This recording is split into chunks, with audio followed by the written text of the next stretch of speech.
Bonsoir les limiers du mardi, soyez les bienvenus. Le dossier de cette semaine nous fait traverser la Manche direction le Devon au sud-ouest de l'Angleterre. Tout de suite le générique et je vous explique tout après.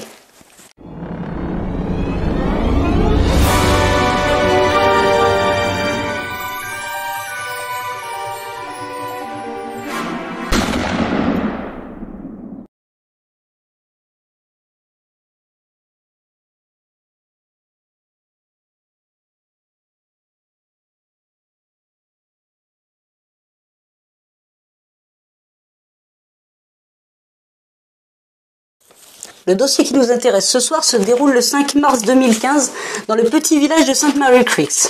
Le superintendant Andrew Perrington et son sergent Terry Lodware ont été appelés dans un petit cottage où vivait Madame Mary Alistair. Âgée de 77 ans, elle a été retrouvée dans une mare de sang.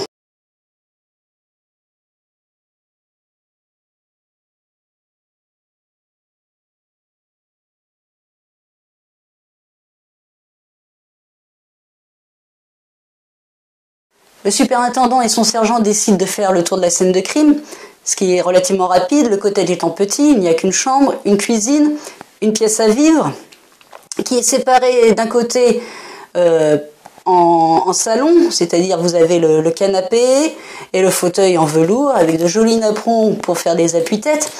Une petite table basse avec une pile de journaux datant du 1er, 2 et 3 mars 2015. Ensuite, vous avez de l'autre côté la salle à manger avec sa table et 4 chaises autour. Sur la table, il y a les restes du petit déjeuner de Madame Alistair, une tasse de thé vide, une théière avec un peu de thé froid à l'intérieur et quelques miettes de pudding. Vous avez sur le mur d'en face une cheminée avec des bibelots dessus, un pot en étain, un petit vase en porcelaine et la photo d'un homme et d'une femme d'une trentaine d'années. Tout autour du cottage, il y a un petit jardin fleuri, prêt à recevoir le jury du concours du jardin le plus fleuri qu'organise le village tous les ans. Apparemment, Madame Alistair y participait régulièrement. Les fleurs sont bien entretenues, la pelouse est taillée, les boîtes aux lettres sont vides, la boîte aux lettres et la boîte à journaux en dessous. Le petit cabanon au fond du jardin ne contient que les outils de jardinage de Madame Alistair. Donc voilà, sur la scène de crime est retrouvé, comme je vous l'ai dit, un petit cheval en laiton avec du sang et des cheveux de la victime. C'est apparemment l'arme du crime.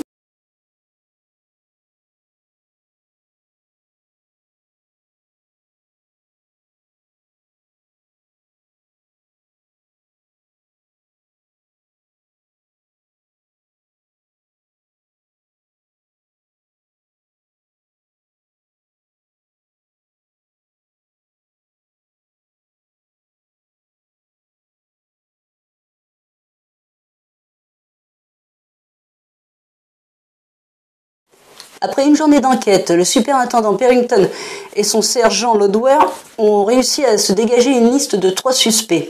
Ils ont fait venir un par un au commissariat afin de les interroger plus longuement. J'ai réussi à me procurer le compte-rendu des interrogatoires.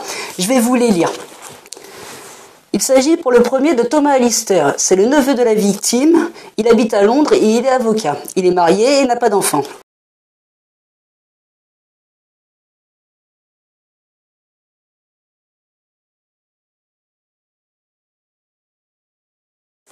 À la question « Voyez-vous régulièrement votre tante, Madame Alistair ?» La réponse est « Ma femme et moi venions la voir pour les fêtes et nous passions une semaine avec elle en juillet. Mais je l'appelais toutes les semaines pour prendre de ses nouvelles. » À la question « Connaissiez-vous des personnes qui pouvaient en vouloir à la vie de votre tante ?»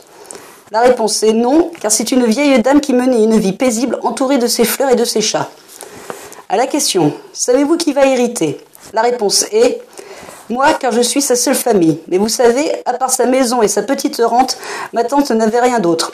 Hormis une fois, elle et son mari nous avaient parlé d'un trésor, mais cela n'est qu'une légende que mon oncle prenait plaisir à nous raconter. À la question, votre tante avait-elle déjà parlé de cette histoire de trésor à quelqu'un d'autre ?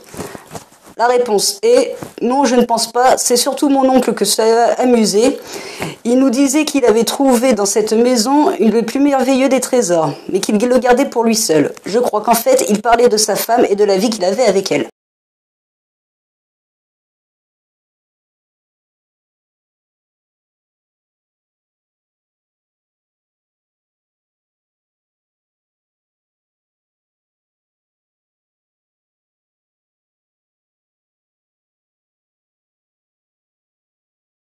Voilà donc pour l'interrogatoire de Thomas Alister, le neveu de la victime.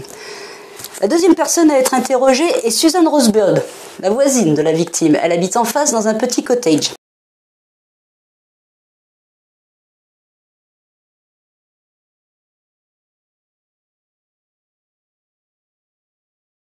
À la question « Quels étaient vos rapports avec Madame Alister ?»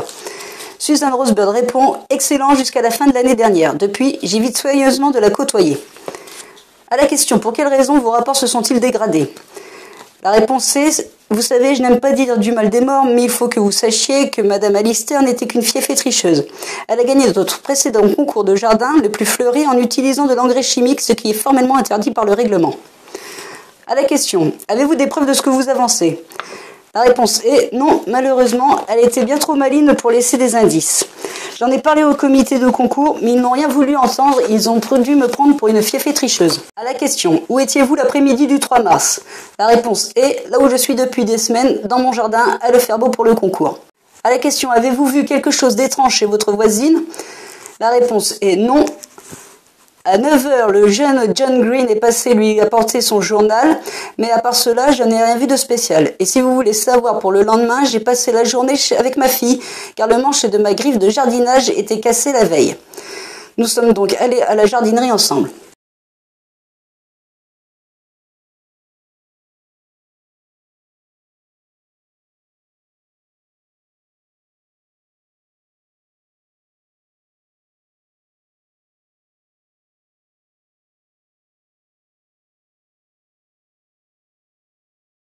Suite à l'interrogatoire de Susan Rosebird, le superintendant et son sergent ont convoqué donc le John Green, qui est le facteur du village St. Mary Creeks.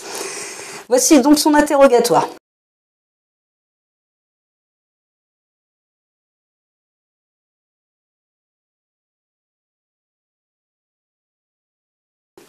À la question, depuis combien de temps exercez-vous la profession de facteur? John Green répond, cela va faire environ 6 ans. À la question, quels étaient vos rapports avec Madame Alister? La réponse est, je l'aimais bien et je crois que c'était réciproque. De temps en temps, elle m'offrait une tasse de thé et nous discutions des dernières infos ou des petits potins du village. Vous savez, elle était souvent toute seule et j'étais une visite qui, je l'espère, lui était agréable. À la question, vous a-t-elle déjà parlé d'une histoire de trésor durant votre conversation? La réponse est, il est possible qu'elle y ait fait allusion, mais je n'y ai pas accordé beaucoup d'importance. Vous savez, j'ai passé l'âge de croire à ce genre de choses. La question, que faisiez-vous le 3 mars? La réponse est, j'ai fait ma tournée jusqu'à 14 h. Ensuite, je suis rentré chez moi où j'ai passé le restant de l'après-midi à regarder la télévision.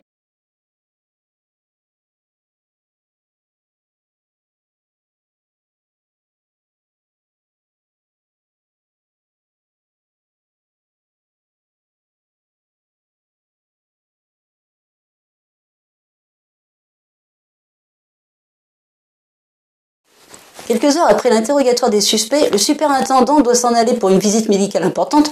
Il ne peut donc pas procéder à l'arrestation par lui-même. Il confie donc à son sergent un morceau de papier avec le nom du coupable.